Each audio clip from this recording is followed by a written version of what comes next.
Narito na ang PTV Balita ngayon.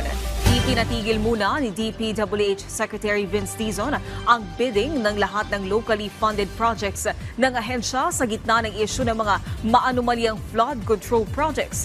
Paliwanag ng kalihim upang masuri ng mabuti ang mga proyekto at mapigilan ang mga sinasabing substandard at ghost projects.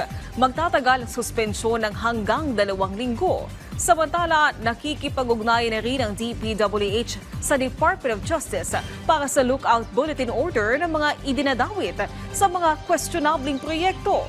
Kailangan muna namin i-review at aralin based on the President's directive to clean house. Okay?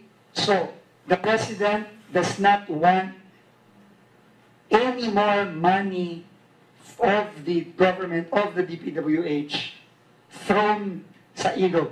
Sabi niya.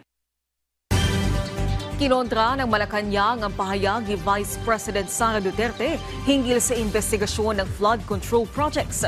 Paliwanag ni Palace Press Officer at PCO Undersecretary Claire Castro, masusi ang ginagawang investigasyon ng Administrasyong Marcos at hindi ito para sa pamumulitika lang.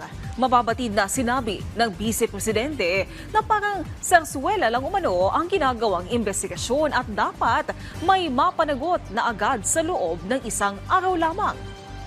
1 araw lang matatapos ng investigasyon? That is absolutely preposterous.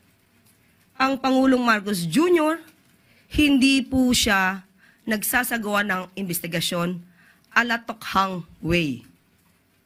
Nirerespeto ng Pangulo ang due process, nirerespeto ng Pangulo ang human rights.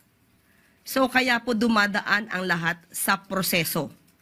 Kung 1 araw lang po dapat ito na imbestigahan, sana po ay ito ay kanyang nasuggest noon sa kanyang ama dahil mismo ang dating Pangulong Duterte ay umamin na maraming ghost projects rampant noon. At yan ang mga balita sa oras na ito. Para sa iba pang update, i-follow at i-like kami sa aming social media sites sa @PTVPH. Ako po si Naomi Tiburcio para sa Pambansang TV sa Bagong Pilipinas.